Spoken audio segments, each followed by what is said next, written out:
এডোবে ৮ জুলাই ১৮৫৩ চারটি পশ্চিমা জাহাজ বেতে প্রবেশ করে টোকুগাওয়া শোগুনাতের রাজধানীর দিকে যাচ্ছে। বিদেশি জাহাজের জন্য এই বন্দর বন্ধ হওয়ার সতর্কতা উপেক্ষা করে।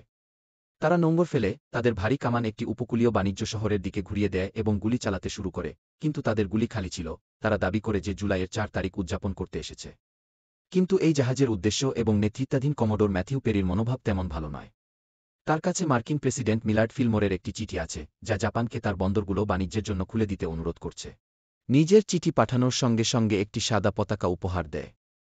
সে জানায় যে যদি শোগুনাত অনুরোধটি মানতে অস্বীকৃতি জানায়, তাহলে যুদ্ধ বেঁধে যাবে, এমন একটি যুদ্ধ যা জাপান নিশ্চিতভাবেই হারবে।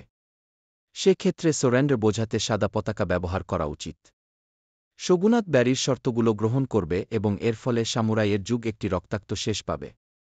পেরির আগমনের ৮ মাস পর এবং সামরিক পদক্ষেপের হুমকির মধ্যে জাপানি সরকার আত্মসমর্পণ করে। এর ফলে একটি চুক্তি হয় যা যুক্তরাষ্ট্রকে ২টি জাপানি বন্দরে বাণিজ্য অধিকার দেয়।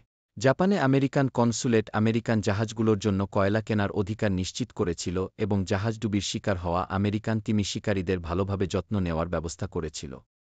এর ফলে টোকুগাওয়া শোগুনেট হঠাৎ করে ২০ বছর ধরে বাইরের পৃথিবী থেকে নিজেদের আলাদা রাখা নীতিকে শেষ করে দেয়।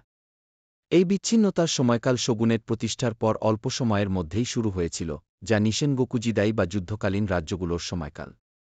এই বিষয়গুলো সম্পর্কে আমাদের সিরিজে জানতে পারবেন যখন টোকুগাওয়া নিজেদেরকে বিচ্ছিন্ন করে রেখেছিল অস্থিতিশীলতা কমাতে। প্রথম পদক্ষেপ ছিল বিদেশে সামরিক অভিযান এড়ানো যতক্ষণ না বিজয় নিশ্চিত ছিল। এই নীতি শোগুন টয়োটোমি হিদেওশির কোরিয়ায় বিপর্যয়কর আক্রমণের প্রেরণা থেকে এসেছে। চীন এবং কোরিয়ার মতো বিচ্ছিন্ন রাজ্যগুলোর মধ্যে চতুর কূটনীতির ফলে তিনটি শক্তি একে অপরের কাজে বাধা দেবে না। এরপর তারা খ্রিস্টধর্ম নিষিদ্ধ করে এবং নির্মমভাবে দমন করে, কারণ হিদেওশির বিশ্বাস ছিল যে এটি কনফুসিয়ান এর ঐতিহ্যগত কাঠামোকে দুর্বল করে। স্প্যানিশ এবং পর্তুগিজদের প্রবেশে নিষেধাজ্ঞা আরোপ করা হয় ক্যাথলিক ধর্মকে থামানোর আশা নিয়ে।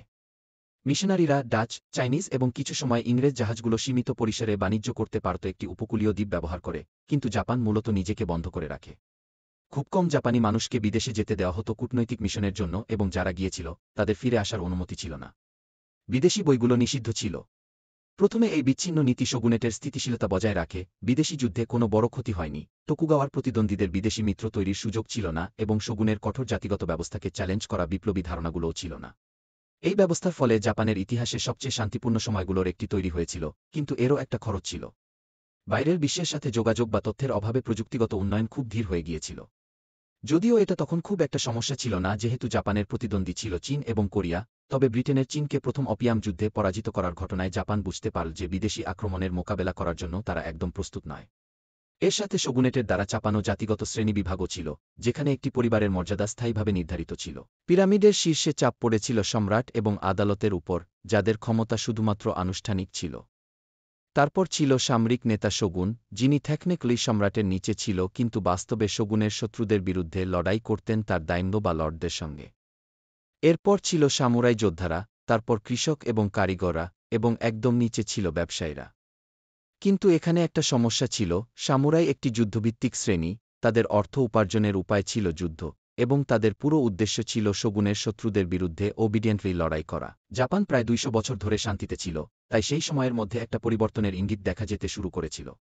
বেশিরভাগ সামুরাই শেষ পর্যন্ত তাদের দাইমিওর জন্য প্রশাসক এবং সম্পত্তির ব্যবস্থাপক হয়ে গিয়েছিল। তারা এখনও যোদ্ধার নীতি মেনে চলত এবং তলোয়ারের প্রশিক্ষণ নিত, কিন্তু সেটা মূলত রীতিনীতির ব্যাপার ছিল। অন্যরা যখন তাদের প্রভুদের সামরিক বাহিনী কমিয়ে দিল, তখন তারা মাস্টারলেস সামুরাই হিসেবে পথ চলতে শুরু করেছিল, যাদেরকে রোনিন বলা হতো। তাদের মধ্যে কিছু তো ডাকাতের চেয়েও খারাপ অবস্থায় ছিল এবং শান্তির কারণে তারা অপ্রয়োজনীয় হয়ে পড়েছিল এবং নিঃস্ব হয়ে গিয়েছিল। সামুরাই শ্রেণী ধীরে ধীরে লিনে ডুবে যাচ্ছিল, কিন্তু জানো কাকে বলবে না? ব্যবসায়ীদের। হ্যাঁ, সেই নিচের স্তরের ব্যবসায়ীরা, যারা সীমিত বিদেশি বাণিজ্য থেকেও আর্থিক শক্তি অর্জন করতে লাগল, ফলে টোকুগাওয়া সমাজের চেহারা বদলে গেল। তারা নতুন একটি মধ্যবিত্ত শ্রেণী হয়ে উঠল, যারা শহরে ইনক্রিয়েসিংলি নগর ও বিলাসবহুল জীবনে মাতাল হয়ে উঠল। একটি বিনোদন ও শিল্প সংস্কৃতি ফ্লোটিং ওয়ার্ল্ডকে যুক্ত হয়ে গেল, যেখানে ছিল রেড লাইট জেলা, থিয়েটার, যৌনকর্মী, চা ঘর, স্নানাগার আর গেইশা, এবং নতুন শিল্পের ধরন যেমন kabuki, puppet theatre, painting, live comedy আর রাজনৈতিক ব্যঙ্গ এই জেলায় খুবই জনপ্রিয় ছিল। এখানে এমন একটা জগৎ ছিল যেখানে পদমর্যাদার কোনো পরিচয় ছিল না। একজন ধনী ব্যবসায়ী গরিব সামুরাইয়ের চেয়ে ভালো সেবা পেত। তাই পেরির আগেই সামুরাইদের মধ্যে অসন্তোষ ছিল, বিশেষ করে টোকুগাওয়ার ইতিহাসের শত্রুদের মধ্যে, যারা দক্ষিণে ছিল। তাই যখন শোগুনের কর্মকর্তারা পেরির সঙ্গে একটি চুক্তিতে সই করল, তখন সেটা দুর্বলতা প্রকাশ করল। বিদেশ বিরোধী ডাইমোরা সরকারের এগেনস্ট একত্রিত হল। তাদের লজ্জাজনক আত্মসমর্পণের বদলে আমেরিকানদের সাথে সম্মান নিয়ে লড়াই করা উচিত ছিল, কিন্তু অভ্যন্তরীণ অসন্তোষ মাথাচাড়া দিতেই শোগুনেটের বেশি মনোযোগ ছিল বাইরের হুমকির দিকে। চুক্তি সই করার পর পেরি শোগুনেটকে সরকারি উপহার হিসেবে রাইফেল, কাল্ট রিভলভার, একটি নমুনা টেলিগ্রাফ সিস্টেম এবং কোমরের উচ্চতার একটি মডেল লোকোমোটিভ দিয়েছিল, যা জাপানি কর্মকর্তাদের অবাক করে দিয়েছিল। যদি তারা কখনো এই পশ্চিমা বর্বরদের বিরুদ্ধে দাঁড়াতে চায়, তাহলে দ্রুত আধুনিকীকরণ করতে হবে। শোগুনেট তাড়াতাড়ি আলোচনা শুরু করল। স্টিমশিপ, রাইফেল ও আধুনিক কামান কিনতে শুরু করল তারা, সাথে কর্মকর্তাদের বিদেশে পাঠাল নতুন প্রযুক্তি খুঁজে বের করার জন্য। কিন্তু তারা একমাত্র নয়, যারা চুক্তির বিপক্ষে ছিল সেই ডাইমিওরাও অস্ত্র কেনা শুরু করল, শোগুনের বিরুদ্ধে সংঘর্ষের জন্য প্রস্তুতি নিচ্ছিল। অসন্তোষ বাড়তে লাগল, বিদেশি বাণিজ্য ধস খেয়ে গেল, মুদ্রার মূল্য পড়ে গেল এবং বিশাল পরিমাণ সোনা ও রূপা বিদেশে চলে যেতে লাগল। এর সাথে 2 বছরের মধ্যে 3টি শক্তিশালী ভূমিকম্প দেশটাকে কাঁপিয়ে দিল, একটি শোগুনের রাজধানী এদোকে আঘাত করল এবং অন্যটি একটি সুনামির জন্ম দিল যা নতুন আমেরিকায় আঘাত করল। দেবতাদেরও যেন অস্থির মনে হচ্ছিল, আর পরের 5 বছরে আরও পশ্চিমা চুক্তি জাপানের উপর চাপানো হল। অনেকগুলো আলোচনা দেখভাল করছিলেন প্রধানমন্ত্রী ইনাওসুকে। বিদেশিরা এখন জাপানি আইনের আওতামুক্ত ছিল এবং খ্রিস্টধর্মকে সহ্য করা হবে। একটি বিরোধী দল গঠন হল, যার মূল স্লোগান ছিল সম্রাটকে সম্মান করো, বর্বরদের তাড়াও উই। এই দলটি বিশেষ করে মিতর পূর্বাঞ্চলে এবং দক্ষিণে টোকুগাওয়ার দীর্ঘকালীন শত্রু সেতসুমা ও শ্বশুর মধ্যে খুব শক্তিশালী ছিল। তাদের মধ্যে ক্রমাগত শোগুনাতকে উল্টে দেওয়া এবং বর্তমান আনুষ্ঠানিক সম্রাটকে কেন্দ্র করে সরকার গঠনের কথা বলা শুরু হল। দক্ষিণের অভিজাতদের মধ্যে 3 জন ছিল যারা ভবিষ্যতের ঘটনাগুলিতে গুরুত্বপূর্ণ ভূমিকা পালন করবে, তাদেরকে কি 3 মহান অভিজাত কি নামেও পরিচিতি দেওয়া হয়, তবে তাদের সাথে পরে পরিচয় হবে। সম্রাট তো এখনও প্রযুক্তিগতভাবে সরকারের প্রধান ছিলেন এবং তিনি ব্যক্তিগতভাবে অসম চুক্তিগুলি নিয়ে অত্যন্ত রেগেছিলেন। বিদেশবিরোধী এবং সাম্রাজ্যবাদী পক্ষগুলোর জন্য এটি অবশেষে সুযোগ ছিল টোকুগাওয়াকে সরিয়ে দিয়ে সম্রাটের পক্ষে একত্রিত হওয়া।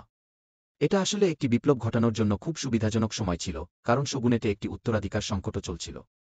কারণ দেখতে পাচ্ছেন, পেরির সাথে আলোচনা চলাকালীন শোগুন মারা গিয়েছিলেন, যা তার অসুস্থ ছেলেকে শোগুনের পদে রেখে যায়, যে মাত্র 5 বছর বেঁচে ছিল। তারপর যখন সে মারা যায়, তখন একাধিক গোষ্ঠী তাদের পছন্দের প্রার্থীর পক্ষে সমর্থন দিতে চেষ্টা করে। এক গোষ্ঠী টোকুগাওয়া ইজোশিনোবুকে সমর্থন দেয়, যে ভবিষ্যতের ঘটনাগুলোর জন্য গুরুত্বপূর্ণ হবে, কিন্তু ইনেওসুকে টোকুগাওয়াকে পরিচালনা করতে সক্ষম হয়। সে 12 বছর বয়সে পদের জন্য নির্বাচিত হয়েছিল, অথচ অন্যান্য প্রার্থী ছিলেন প্রাপ্তবয়স্ক। ইনাওসুকে যুব শোগুনের জন্য রেজেন্ট হয়ে উঠল, অধিকাংশ সরকারি ক্ষমতা গ্রহণ করে। সে তার নতুন প্রভাব ব্যবহার করে বিরোধী দলের বিরুদ্ধে আদালত থেকে বিতাড়নের কাজ শুরু করল, যোশিনোবু এবং তার সমর্থকদের গৃহবন্দী করে রাখল, এবং বিদেশ বিরোধী দলের 2 প্রধান নেতা যাদের বিরুদ্ধে সরকারকে ষড়যন্ত্রের অভিযোগ আনা হয়েছিল, তাদের শিরশ্ছেদ করল। এটা ছিল রাজনৈতিক সহিংসতার একটি ক্রমবর্ধমান চক্রের শুরু। এডো ক্যাসল, 2-4 মার্চ 1860, একটা উৎসবের দিন। ইনাওসকে ক্যাসলে মিটিংয়ের জন্য প্রয়োজন, তার সঙ্গে 6-0 জন নিরাপত্তারক্ষী এবং পালকিন বহনকারীরা সবাই সতর্ক। হঠাৎ হুমকির খবর আসে এবং একটি গুলি চলে। চামচায় সূর্যের আলো। কিছু রনিন সামনে এসে গার্ডদের ওপর ঝাঁপিয়ে পড়ে। সঙ্গীরা পালকিন ফেলে দিয়ে সামনে এগিয়ে যায় তাদের ডাইমিওকে রক্ষা করার জন্য। কিন্তু তারা সাইড থেকে আসা একজনকে দেখতে পায় না, যে এখন অবরুদ্ধ পালকিনের দিকে এগিয়ে আসছে।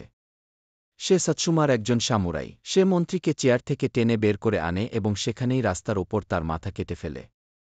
গার্ডরা হতবাক হয়ে দেখে যে সামুরাই তাদের মাস্টারের মাথা উঁচু করে ধরে আছে বিজয়ের সাথে।